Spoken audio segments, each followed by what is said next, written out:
Welcome to Beyond the Frontline podcast, where your host, U.S. Air Force veteran Donna Hoffmeyer, will help you transition from the front line to the home front.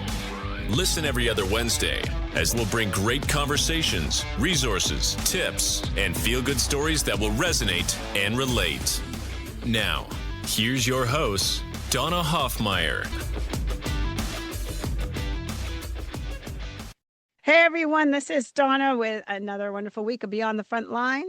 And my voice is almost fully back. I just sound a little husky now. I don't sound like somebody stepping on a goose's neck anymore. So this week are going to be talking about nonprofits. We love to bring different resources to our veterans and first responders. And a lot of our nonprofits are small and they don't have marketing budgets. Or if they have any marketing budget, it's really small. So when we get the opportunity to bring our nonprofits onto the podcast, we love doing that because we love spreading the word and all the amazing things that they're doing. So this week, we're going to be talking with the co-founder of Vet Now, Operation Veteran Now, and one of the athletes in the program. So I'll give you a little background and then we'll kind of get in chatting about this. So Tony Aubrey is actually co-founder of Vet Now. He was in the Air Force after he graduated from high school in 1984. He served 22 years active duty as a mechanic and an analyst, and he deployed a whole bunch. He's had 12 tours. He retired as a master sergeant, and then after he retired, he actually got into all kinds of event marketing with NASCAR, NCAA, and some other leagues. And then in 2017, he founded Operation Vet Now. And we're going to talk about all the things that they're doing. And he actually brought on one of the athletes in their program, Craig Rundell. So we're going to talk to you guys and tell us all the cool things that are happening. How's it going, Tony? Good. Thanks for having us on. You're going to hear me cough throughout this. I'm pretty sure of it. So we'll survive it. All right. So you came in, you did 22 years. And I always tell everybody when you see like nonprofits, everybody has their why. There's something that leads us there. So kind of talk to me about how this all came to be. You know, it's several years after I retired in 2006 and, all active duty years and kind of moved back to my home area. And got disconnected from a lot of the military side. But several years later, I was talking to another guy I had served with, and we heard a story about a guy that we lost to suicide. He was still on active duty. And kind of started a general discussion amongst some of us, like, what is going on that we're, losing, some service members. We started to look up statistics, and we kept hearing this 22 a day, mission 22 we heard about. We're like, nah, that's not possible. 22 a day, that's, but knowing firsthand somebody that was lost really brought it home. And so we started to do a little research, decided, hey, let's see what we can do to help out. We looked up the organizations that were out there. Let's volunteer with one. After about 6 months, we were totally confused. We couldn't figure out how to get help, just a bunch of stuff. But fast forward, we decided to take some of our skill set and said, hey, let's see if we can do something to try to streamline this, to try to, help veterans get connected if they need help, know where help is. And that was really the premise that we started the organization is. Let's go to outreach events. Let's go where we know veterans, service members hang out, where they go, their comfort zones, and kind of meet them where they're at and say, hey, if you ever need help, if you need to know about it, you need to refer a friend, this is how you do it. And that was really kind of the baseline of it all. And that's where we grew it from there. So, and it kind of took on a life of its own. Where we're at now is definitely not where we thought it would be, the avenue we took in the beginning. But the why was, the bottom line was, how do we get out of combat and lose more of our fellow service members than when we were in? We were beside ourselves. So I was writing down some thoughts as you were talking about this, and this happened to me one day. I was talking to a friend, and I wrote a blog. I haven't written into it in a while, but when I retired, I was writing this blog, and a lot of it was just kind of therapeutic, right? And so it was very angry at the time too. But I was talking to a friend and we were talking about suicide that's in general. And out of the blue, I said, how many friends have you lost? And he's like, two. Like he didn't even hesitate. He goes, you, I Yeah. go, four. And then I just stopped and I went, holy crap. Like in a span of 3 seconds, I knew four, he knew two, like right off the top of our heads. Hmm. And I said, how many other people that have this, that those numbers are even higher than ours, you know? Right. And so sadly, the number, and it was like last year, then we say 22 a day because now it's a marketing catch line, right? We know what Mhm. 22 a day means. You throw 22 up, that is it. The reality of it is that number's higher. Mhm. And was it last year or the year before, a friend of mine texted me. He goes, I'm at a conference. He goes, Donna, they threw out 31 a day. And I was like, now I'm not gonna like, I don't have it in front of me. This is what he was saying to me. But I did look up the VA report for 24 or 23, whatever the last one was. And I asked somebody that's working with me, I was like, can you look through that? And I had already looked through it. I didn't say a word. And he comes back and he goes, do you understand that some of these statistics are as high as 50%? Mhm. And I was like, yeah, Dave. I said, I am. It all depends how they slice the bread, like the Right. overall number, the this percent, that population. But some of them were as high as 50%. I mean, I'm Yeah. sorry, not 50%. Let me take that back. Some are as high as 50. If the 50 number a was day. 50. Yeah. Yeah. And I just sat there and I was like, yeah, these numbers are like everywhere. Right. So we all have this why are we doing this, right? So you see that and you're like, hey, we're going to connect veterans and resources. And it's great because the VA, and we can bash them or not, they can only handle so much for 100,000 reasons, right? Right. I will say, if you can get in the door, I've had people say to me it's some of the best care they've had Hmm. on some levels, like when you get to the individual, right? But trying to get there is not always easy. And so there's this huge gap that's created. And that's where people like you come in, Hmm. that say, hey, we got to do this better. So, where your original was to just connect veterans and resources, what started happening? Yeah. When we got out there and kind of met them firsthand, we found these groups of veterans that actually link into something we've seen in that report. When we say 17 a day or 22 a day, there's another number in that study that says this is the number of those veterans per day that are not connected to any care or not in VA services. And so what we did was, Mhm. as a couple of years went by, we saw more organizations, more veterans organizations, more money poured into the system, but that baseline factor never changed. As you mentioned, there's different studies. We saw one at Brown University. They did 44 a day. We've Mhm. talked to coroners that say we don't know if it's a veteran or not. It's an individual that died. We can't find any family. There's no red. There's no. So the statistics are very blurry to begin with. Yes. But as we move forward, what we've seen is, you know, there's definitely a lot of veterans involved, in the VA. They're registered, they get care with nonprofit organizations. But by and large, it's beyond stigma of getting help. You know what I mean? It's accessibility, it's intimidation, and there's a lot of, an example we see a lot is, you know, I don't really perceive myself as being broken, but they're saying I have to be that way to enter the system. Yeah. And so we're like, I meet Craig, and he's got his own personal things that he deals with, but he's not broken. He's a thriving heartbeat and soul that is going at it, but he's dealing with his own things, but he's not broken. And so I think that's been a big thing that we've seen out there is veterans, we're proud. You're proud. We're proud of what we do, but if we have to be broken down and enter as this, bowl of jello, I'm not going there. So we've seen that. That's one of many, but we have by and large seen that. And or the other thing is, I'm okay, I'm maintaining, I don't want to suck up the system, and I might lose one of my buddies because he needs it more than me. So Yeah. that's probably the two biggest things we've seen as we've moved forward.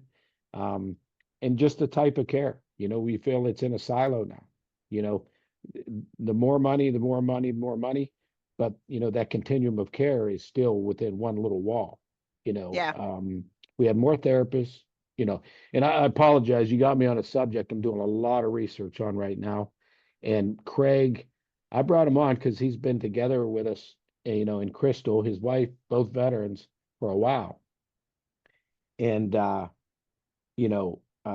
we've seen it together that what's out there is there's a bubble, and if you don't fall within that, there's no support.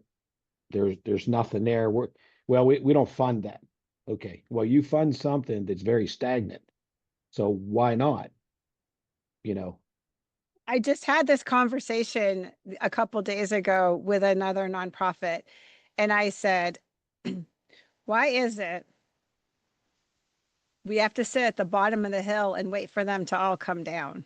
Mm-hmm. Why are we not meeting them so they don't end up at the bottom of the hill? Why aren't we coming up Right. to stop that? And that deal, you can talk about mental wellness, financial. I have a situation where somebody is in that or just outside the bubble where like they're sinking because the income's not coming in. They've been through a whole bunch of stuff that's cost them financial things, and they're paddling like a mad person to keep where they're at, but they're also slowly sinking. And when they go look for resources, they tell her, you're not eligible. One person, your vehicle's too nice. She goes, I sold my vehicle and leased one because it's cheaper.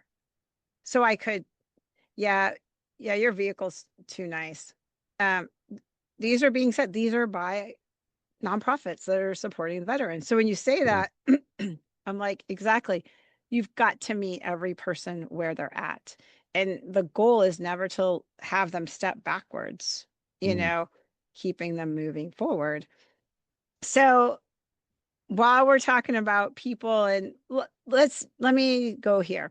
Tell me, before we talk with Craig, tell me what you guys have morphed into now. What does OpVet now look like now? Because it's pretty cool what you guys do. Well, yeah, about 4 or 5 years ago now. Wow. It's we saw meeting veterans where they're at. Where do they go? Where do they find joy in life again? Where's their comfort zones? And that brought us to sports and music now, but sports.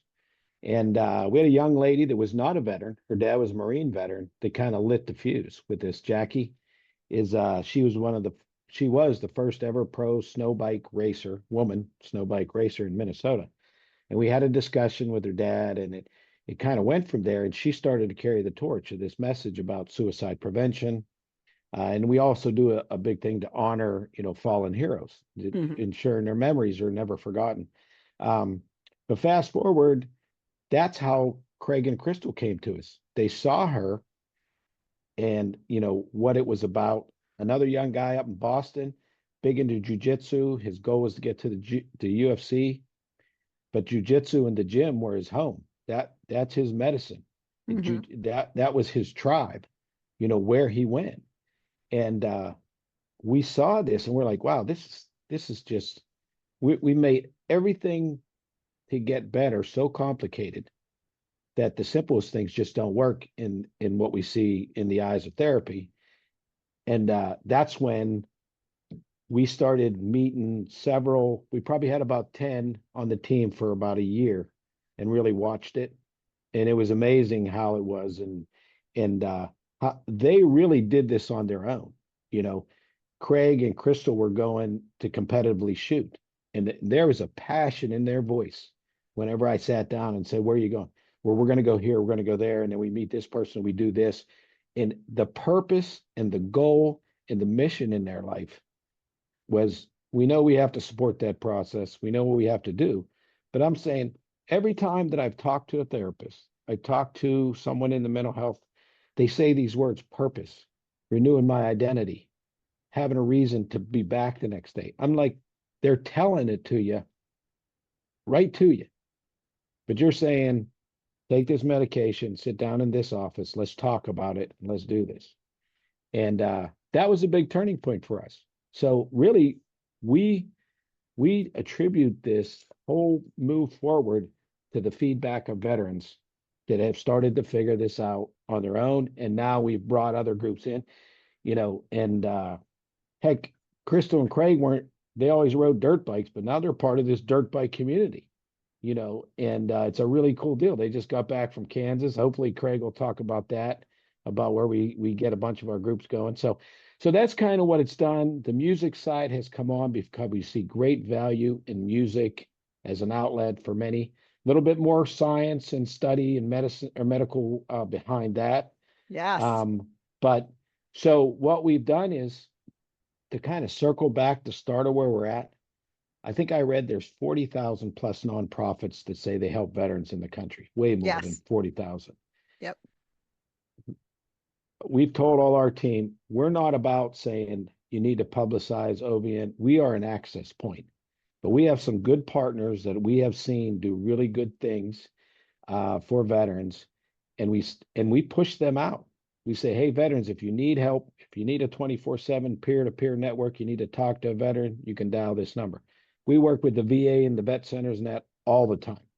We try to eliminate that red tape you mentioned to get in the door and get to that good help that is in there, but the red tape and the navigation can sometimes really be tough. So that's kind of where we've evolved to. I think Craig, how long you been with us now? Almost 4 years? Yeah, about 4 years. I think we got on in 2020 or 2021. I can't remember exactly when. It's been so long. My memory's not the best either. So, Yeah. Yeah. And but that's a real interesting thing about how, sometimes Murphy's Law hits you is we're a very go event driven organization, go out, active outdoor events and all that. And about 2 years, 2.5, 3 years into us really trying to launch this thing called the pandemic came along. And we're like, Yeah. wow, this was a struggle to get an organization with our charter behind it. And we struggled through that, but we got through it with guys like Craig and Crystal and Connor we struggled through it. And then we kind of got our wheels just a couple of years ago under us again when everybody's back out, doing things. So that's where we're at. What do we got? About 75 ambassador athletes in about 24 different sports all across the country, professional to amateur level. Wow. And I just had another guy, triathlete, reach out to me this week because they saw Craig and Crystal. Nothing to do with triathlons, unless Right. Craig's running them secretly. In his off time between everything Yeah. else. Yeah. And they're like, oh, I saw these guys, they were doing this. And we're like, oh yeah, that's really cool. That was Craig and Crystal. Well, hey, I'm a triathlete and this is why I do this. And it's like, we have more veterans out there that are shining examples of figuring out a way, because that's in our DNA. We're going to Right. figure out how to get better. And if we can do it alone, we would much prefer to do that than Yeah, have we somebody would. telling us how to do it, Yeah. So yeah, that's where we are.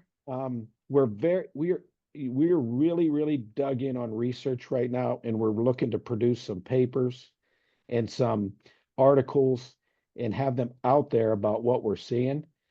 We ask every year, we go out to the team and say, hey, here's a survey online. Tell us how it's going. Do you feel supported? Are you improving? What do you need? Where can we get better? That's really good. And that data is how we drive, how we do it the next year. Our weakness is we don't have a big staff. We're all volunteer, and grants, we don't fit within the square peg. We're the square peg and the round hole for the grant. We don't fit, but That's a whole mystery of the grant world. We could do a whole podcast on that alone, yeah, because our nonprofits have talked and worked together. Funny you mentioned that when you said like, hey, I push people out to where they need to go. And I've said this in other podcasts, and I will continue to repeat this, is that the nonprofits, the good ones, don't work in silos. Like we all work together. I mean, Tony, you and I, we had a whole conversation about the podcast, but then we realized, holy cow, there's like a whole, like we had common people that we Yeah. knew. Right. And then I connected you because you said music, and I'm like, hey, talk to this one, talk to this one, talk to that one. You know, we know the power, what's the military term, force multiplier, Hmm. and we know that, and we know that we can't do it alone. And so if there are nonprofits that are siloing, they're not going to make it. They're going to Yeah. just whittle off somewhere. So it's important that people understand that you're like, hey, okay, so we don't have this or that, or you're looking for this specifically. Like maybe you're not at the moment that you can jump in and do sports and this and that, but because you're focusing on, maybe I'm having food instability, maybe I'm having a housing issue or whatever. Okay, who do we know that we can get you over there, get you Hmm. situated, and we're here if you want to utilize us, right? Right. So it's critically important for people to understand that even if that nonprofit is not your fit specifically or at that time, reach out anyway. Reach out and Hmm. talk to them and just say, I'm struggling with this. I know that we're not set up. You're not set up for this, but I need help with. And a lot of times they'll be like, let me send you over here. Because Yeah. our goal, no matter what we look like, our goal is all the same, is Right. that we're helping to connect veterans or veterans and first responders, however they're set up, to the resources that they need to be able to thrive, Right. period. Right. However that looks. Right. So, speaking of ambassadors there and people that are getting it done, we'll bring in Craig. And Craig, you're now, apparently you're the ambassador of OVN right now, because you keep showing up and people are recognizing and getting you over to getting them over to the nonprofit. But what's your story, like how you got involved with OVN, and you can be as detailed or as not as you are comfortable with. Okay, that's fine. So I retired in December of 2021 from active duty. I was in the Army, an artillery guy, and started leaning more towards hobbies because of my free time I had, because I'm no longer active duty. I needed to fill in those time gaps. And I think that's one of the biggest and hardest things as we transition out of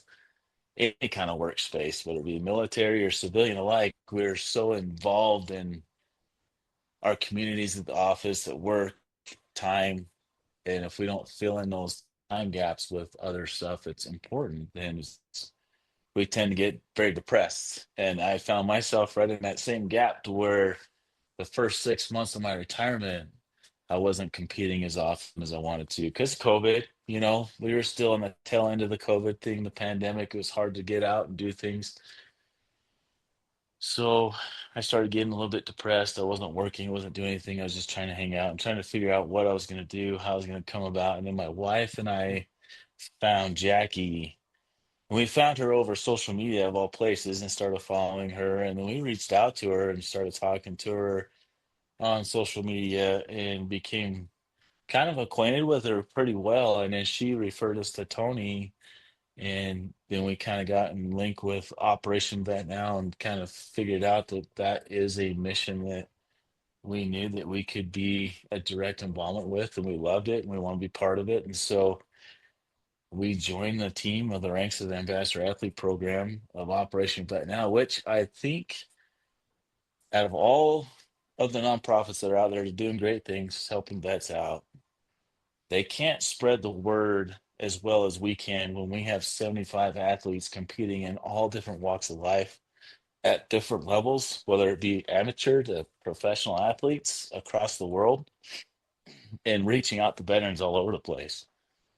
And I feel like that has brought us even more tight with OVN, that we have linked that into us as a personality almost, and have learned through our travels and our sporting events that we've encountered that we love to just get out there and try to reach out to other veterans that when we're at these competitions, we're with veterans all over the place because they're everywhere. And we find people that are struggling with help like we were.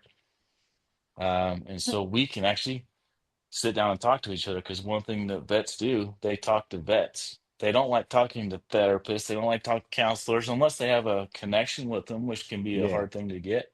But they'll talk to a veteran. A veteran will sit down and just over just dinner or just a BS session on the telly of a pickup truck. And that's usually how it happens. We're like, hey, we have connections. Go here, go there, and we give them the contact info. In fact, a lot of times they're athletes as well, and we'll give them Tony's info and say, reach out to Tony. This could be a program that you'd want to be involved with. And I think we've brought in probably 10 athletes to the program Oh yeah. since we Wow. started. So I feel like it's really helped us with our hobbies have turned into more competitive level competition with the multi-gun and three-gun competition shooting we've done. We shoot a lot of national level competitions across the country, and we also race and ride motocross, and so that's taken us across the country as well. And we kind of compete still at the amateur level with that one, but we're in a pretty tight network of people, and like it's amazing how many veterans we've reached out to and actually connected with and helped through the Operation Vet Now program and link them because of the research they're doing, the contact infos they have.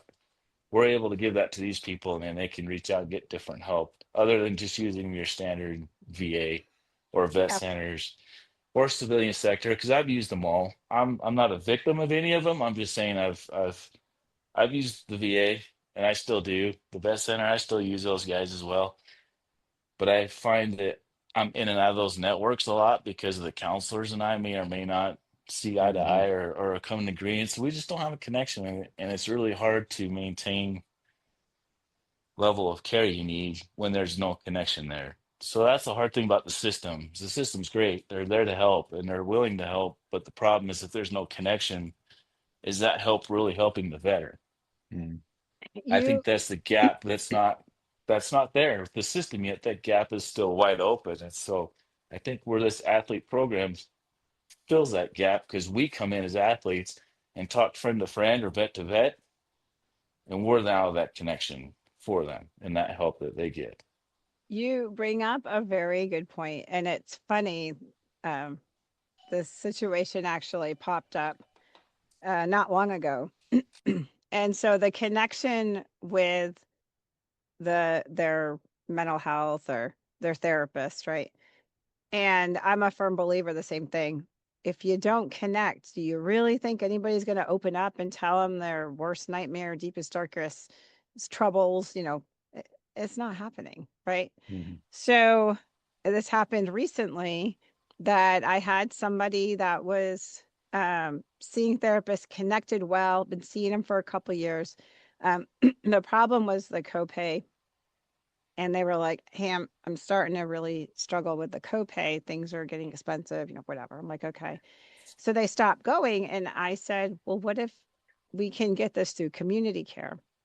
So long and short of it, I talked to the mental health clinic and they're like, yeah, we actually do take community care. Oh, well, great, because they don't have to pay a copay, right? So I said, you're going to have to go back to your PCM or psychiatrist if you have one and get referred back to this clinic under community care. And I said, you have to say, I want to go there because I have a connection with that therapist and it's continuity of care. That should be the end of the story. Should. Mm. She did. And the psychiatrist apparently came back and was like, we really need you in the VA system. We have availability. And I don't know her exact wording. I wasn't there, but what was taken away from it was, oh, one of the therapists here is like a good friend of mine. She's amazing. You're just going to love her. Without the psychiatrist even realizing that she had no built trust with this person. Why would you assume because that therapist is your bestie that automatically we're going to be like, okay, I'm going to stop everything I've been doing and getting the care I need and just start all over again with somebody new. Right. So to that, Craig, I wholeheartedly see the VA misses it immediately. It's like, this is what we got. This is what you got to do. And I said, I told this to somebody, I'm like, let me tell you what that turns into. So when I was in the military and I was taking care of I was a nurse and I was taking care of a service member. I'm on vacation and I get a phone call and I get a call from my office that says, ma'am, so-and-so needs to talk to you. And it was this veteran, service member's husband. I said, okay. Calls me and he's like, my wife's missing. I'm like, that's not the call you ever want to get, right? I'm like, missing how, where? The long and short of it was he found her across state lines at a Wendy's eating Frosty and fries. And I went, why? And initially she tells him, I wanted a Frosty and fries. And they didn't have any in our state. So I went to the other state and got it. Like, okay. The rationale behind her immediate departure there, she had been at the VA and her therapists were I don't know if they were interns or what year they were, but they're getting their clinical hours. So every 6 to 8 weeks, she had to repeat her story. She had done that four times or 6 times. And I was talking to somebody at the VA. I'm like, hello? This is not a person that can do that. Mm-hmm. And she's like, I'm tired of telling my story again. I've heard and again, that a lot. and again. Yeah. And That's happened to me. Right. At what point when this therapist, when this service member, veteran said this to me in the most recent situation, so the psychiatrist said, no. I said, go to the patient advocate. Well, let me tell you, out here, our patient advocate office at the VA is something less than desired. So I called him myself first. I said, well, let me make a call here. Because I had their number and I called and the gentleman answered the phone and basically informed me that she had to show up in person to the advocacy, could not take an email, could not take a phone call. And what my takeaway was, because they're all older, it's an older group of people that are not technology savvy and they'll forget if they take a phone call. So you have to come in person. And I have seen this so many times where the entity, VA, seen it in the military medicine, they set things up for the convenience of them, not for the benefit of the veteran. So, Craig, you said you've gone through that and you had to do the provider shuffle. Yes. And then eventually what happens? How many times did that happen to you? It's happened 6 times total.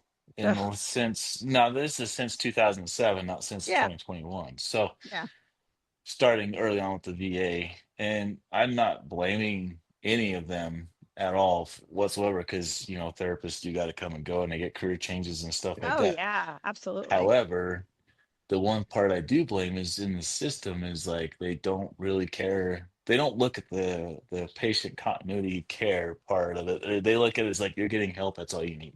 That's exactly it. And the problem is people like myself and other military members, when they get out, and other first responders and type A personalities, when that happens, they get turned off. They don't want to go back. So what happens? I run into these people out there at these competitions, both motocross and shooting events, and we sit down and talk on a tailgate of a pickup truck, and I become like their pseudo therapist of the day. And then I talk them into getting back in the system again and say, okay, I want you to go back, but here's some other avenues for you to go, because this is what OVN has shown me. They've got other options other than a vet center or VA hospital. Yeah. Try this. If you haven't tried it yet, try this. And I think the only way we can fix it is if we keep trying to find that right person to connect with. And correct. And unfortunately, the VA and the vet centers have been great over the years, and I fade in and out because I had the same problem. I get into one, I go with them for a few months to a year, or I think I've made it as long as 18 months, but then I've also had them as short as 2 or 3 months. Yeah. And so I just keep going back into it as needed, and then find somebody good, stick with it for a while. And then when that person leaves, I'm kind of stuck there. Like, it makes me feel like, okay, I can go do this on my own for a while, but Yeah. then I always have to revert back and get more help. Yeah. But I feel like nonprofits like OVN are great assets when it comes to filling those gaps, because they have other sources out there that are not associated with the veteran side. Mhm. They're civilian sectors, or they're other therapists that are like, hey, we're going to provide this for a soldier if they need it. Just have them call me. So Do you do you feel like this is how I see you guys and a lot of nonprofits? Do you feel like you're the action part of what the therapists talk about? So when they're like finding your value and purpose, yeah, you are executing that opportunity. correct. 100% through our Mhm. hobbies, right? Because these are obviously our hobbies that we've turned into more of a passion, and now we're using the mission of OVN to feed the passion even more. So it Yeah. drives, and I know it does me for sure, 100%. I know it does my wife and other athletes that we have in our program. That if we weren't tied to OVN, I don't think we would be competing at the level we are competing at today. Hmm. OVN helps us provide that mission to keep pursuing these bigger, larger events that have hundreds of people at, versus the events we could go to with 100, 50 or 60 people, or 300 or 400 people. Yeah. So the investment for us is more because we're interacting with more people. We find more vets that need help. We're able to spread the word of OVN a lot more. And obviously with our teammates across the country, like, our outreach is coast to coast, border to border. Like, there's no Yeah. stopping us at this point. I think we've even probably gone globally at this point Yeah. with Wow. OVN. So Yeah. We had a couple guys race in Belgium. Chuck and Crystal's an alternate for the World Shotgun Competition. That's in Greece. Um, but Do th- you pay for them to go there? Like if I wish they're I wish I could. We try to supplement anything we can, but we try to find sponsors. Like okay. with the shooting team, we've had better luck with equipment donations. Yeah. Vortex has been an amazing company that supports through equipment, technology, and some other ones. But that's where, quite honestly, that's where, that the space is so cluttered with nonprofits now. And we are a huge proponent. If we feel there's enough care, there's enough money, everything out there, we have to work together. Right. There is a big wall that comes up when the word of anything to do with funding or whatever. And you mentioned earlier about 22 a day was marketing, and there's organizations there. But in our opinion, we're well beyond the awareness campaign. Hmm. That so when we see the fundraiser and it's going to raise awareness, we know it's happening. We see it happening with us firsthand. What we want to see is exactly what Craig was talking about. Why is the dropout rate on traditional care for mental health over 50%? They don't complete the program.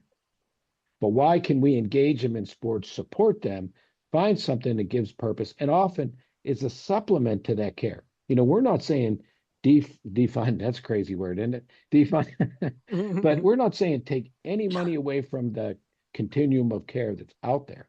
We're just Right. saying it's not enough. It's not, Exactly. it is in a silo, and that the people in there are saying, well, if we break outside, in our opinion, we're going to lose funding for this or for that. So back to what you said, is the system makes it convenient for them, not for Craig and for, our team, our veterans out there, where we're saying, aren't they supposed to be the purpose, the subject, the reason we do all this? Not to make sure they fit within our little world. Because Right.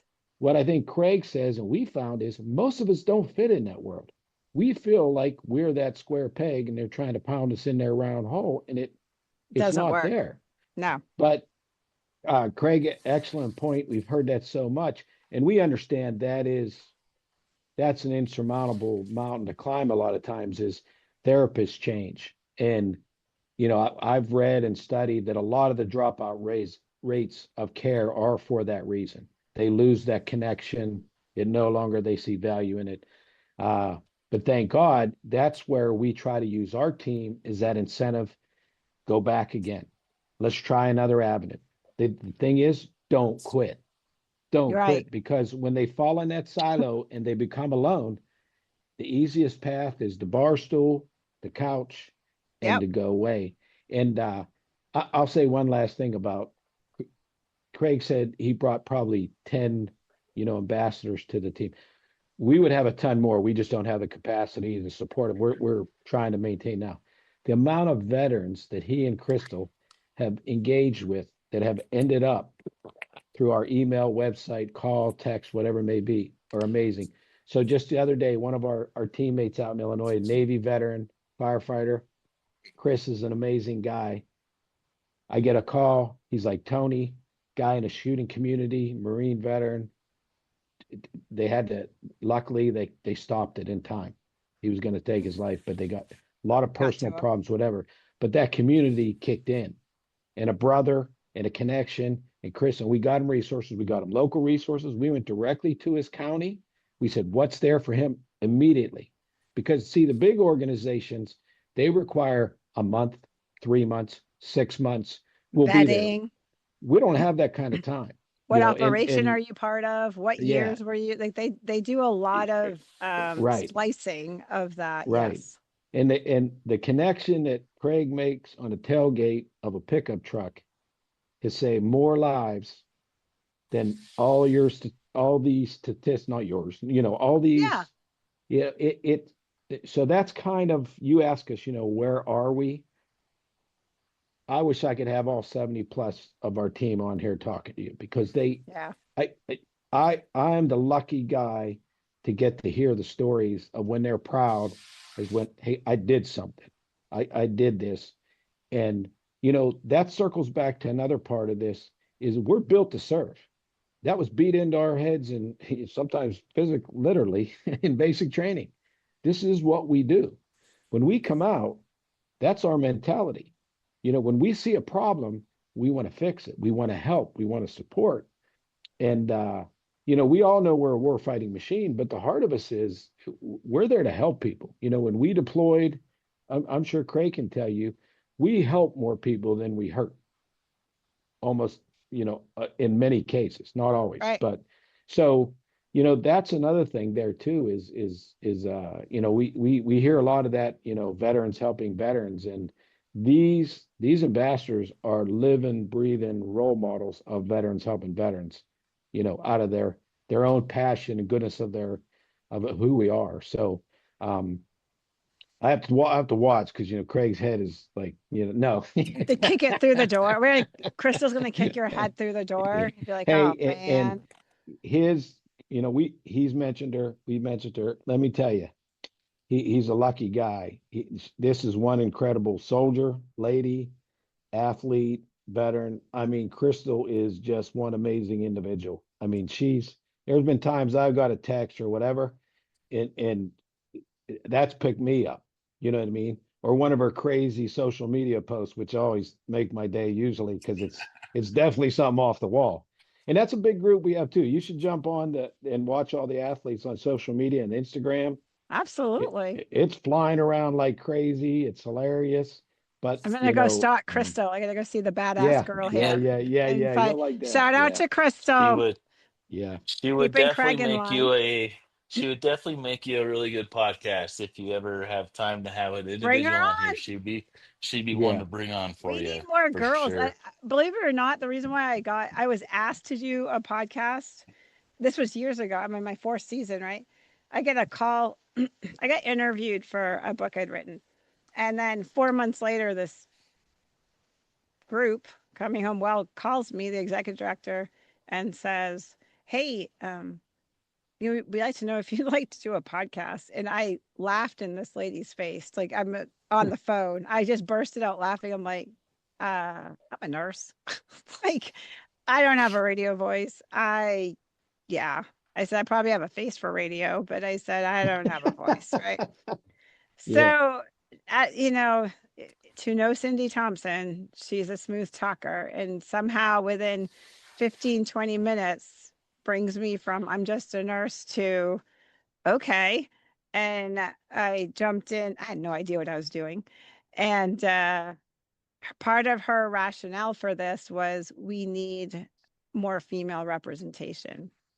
And then scroll ahead, and I do this, and then I run a nonprofit, and I don't know how many times, not so much now, but like kind of when I was starting, how many times people said to me, "Oh, you are open to men and women?"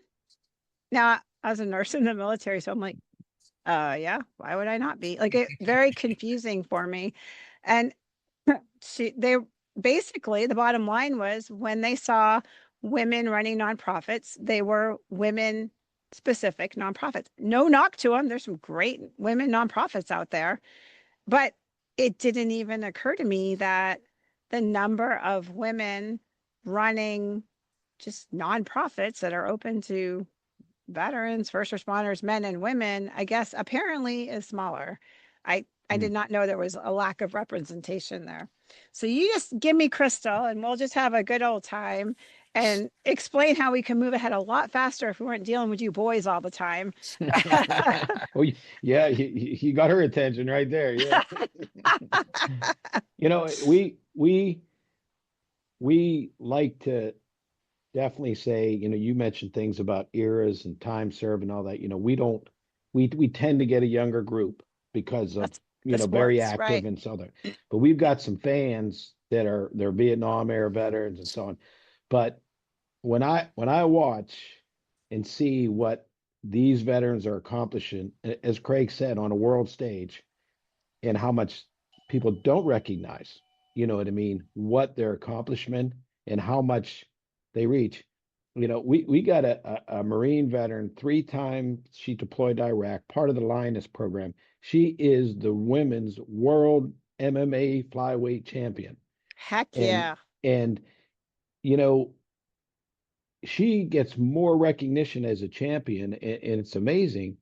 And to have a conversation with her about the military and the veterans and what she does, it'll give you goosebumps.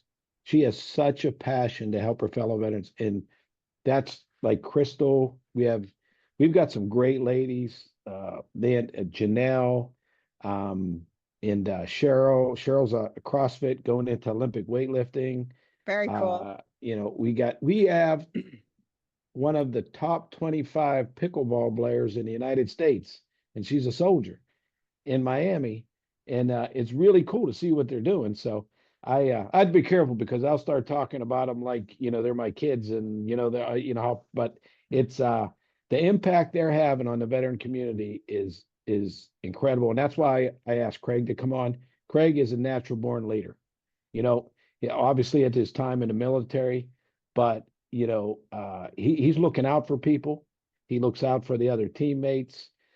People speak very highly of him, and he's just such a good representative of what we're trying to do. He's a guy you could definitely, sit down and really the impact he's had has been just incredible over these last 4 years. Grassroots, baby. It's all grassroots. And I'll tell you, I will start wrapping it up, but I'll give you this last thought is I remember Doug Collins, right, who's the Secretary of the VA, right? And I remember when he first took over, there was some conversation. I heard it, I was listening to it. And the comment that was made was, we put $238 million into the VA and the suicide rate's not dropped. And we can't figure this out, essentially, is what they were saying. And I remember I just kind of like talked out loud, actually probably yelled. I was like, because it's not a funding issue. That is the problem. Get to the grassroots. Yeah. Get to what Craig's doing. Get to what you're doing. Meet them where they are at. We are constantly moving forward, but you have a pace, the VA, the military, they all have this pace. And if you're on it, bonus, you get that help. But if you're not at that pace yet, you're left in the dust, right? And so places like OVN are like, you're stepping forward. We'll wait for you, but you got to take a step forward. We're not going to go backwards. And if you backwards, we've got people back there to go, no, no, no, we're going forward, right? We're moving forward. And that is the difference. That's the difference of the grassroots versus the corporate. Like, we got all this. If you fit into this box, like, yeah, well, I'm kind of a circle. Pound hard. See if you can get in there. So that is the difference, right? That is why there's 44,000 nonprofits. And out of all of them, I had this conversation today. There are a lot of nonprofits that get started by people that weren't getting the help they needed, but haven't healed yet. And then they jump in. And Tony, as you know, this is not for the faint of heart. And they get going, and then it's too much. And then those nonprofits don't make it because they weren't ready for that grit. Not that they don't have grit, but when they're not really in that space, they just know they're hurting and they don't want other people to hurt. And then they come at it that way. So out of those 44,000, there's a lot of coming and going, it's a lot that's not really. So you guys are tried and true here. So let me ask this so we can wrap it up. Where can they find you guys? I mean, you talk about social media and Crystal's crazy posts. Where can people go see it? We're Operation Vet Now is on Instagram, Facebook. Instagram is where we see most of the activity. But if you check who has ambassador OVN, ambassador athlete in their bio, all of our team does. That'll track them down. But if you go into our group, you'll see who we follow, and you can pick up on those stories. And then opvetnow.org is our website. Right. There's a pathway there. We try to show a lot of video, a lot of things. We have a YouTube channel. It's OVN. There's videos on it. Great highlight video of our shooting team, why they do what they do, and the ground they cover. So that's it. And we encourage, last thing I'll say is we encourage veterans even not to even reach out to us directly, but we tell them, connect with one of our ambassadors on social media, drop them a DM or whatever. They love sharing about their sport. If you're interested to get into a sport, learning about it, even if you never did it, do it. They're great at it, and it makes that connection. We're big, the front door. We got to get veterans in the front door. We're a front door. Good. That's perfect. Exactly. Craig, what do you got? Any last words? Yeah, I mean, I just want to caveat to that. Like, we're always out there, we're reachable, and obviously we're doing our part as athletes to try to spread the wealth in the world and get on those truck bumpers and tailgates and have conversations with all these vets that need it. But we also have ties with other nonprofits because of OVN. They're really good at partnering up with others. Like, we are heavily involved with another one called Veteran MX Foundation, and they are a motocross specific one. And their big thing is they host a annual event every year in Kansas, Mays, Kansas, Bar MX, and it's a veteran only motocross race event. That's a week long. And we've been there for our third year, and it's grown up to 180 veterans show up for this event for the entire week. And they provide trailers, they provide food, they provide activities, counselors, you name it, we have it there to assist veterans and families with whatever they need. And it's just in that big giant network for us. And that stuff is invaluable for us. And partnering with other nonprofits to help grow, because we all are kind of all part of the same mission. It's invaluable to everybody involved, actually. And we hope to grow this partnership with other companies, nonprofits, and just keep pushing this network of people we have, and obviously get the veterans the care they deserve to have, because that's what we're all about. I love it. I love everything about it. And so you guys need to kind of look around and see what they have going on. And like Tony said, they're even getting into the music world, and they've got connected with places like Hero Stock and Guitar for Vets. And we are all connecting and intertwined to provide. Where I guess the goal is really just to make a really huge safety net for everybody, right? That's kind of our goal. Yeah. So don't be afraid to ask one group for resources, because there's a high chance if they're doing it right, like these guys are, they're going to know the resource. And if they don't, I know these two enough, they're going to go figure it out because they're built with grit, right? So we're going to wrap this up. For our audience, we want you guys getting out there, engaging, don't isolate, try things out, get out of your comfort zone a little bit. You might be surprised what you run into. You might be surprised the people that you meet, the lifelong friendships that you have, the community that you build. And that's what it's all about. So wrapping this up from all of us here at Beyond the Front Line and Coming Home Well, our parent podcast, we want you guys to share and talk about this and ask questions. If you want to talk to these guys, all you got to do is reach out to cominghomewell.com. Let me try that one again. cominghomewell@gmail.com. And we will get messages over to them. I receive the messages. We really try to keep everybody connected. So from all of us here to all of you guys, we hope you have an awesome, awesome week. Thanks for listening to Beyond the Front Line, a podcast of Coming Home Well. Join us every other Wednesday. And if you enjoyed this episode, please share it with others, post about it on social media, or leave a rating and review. Thanks again. And until all are home and all are well.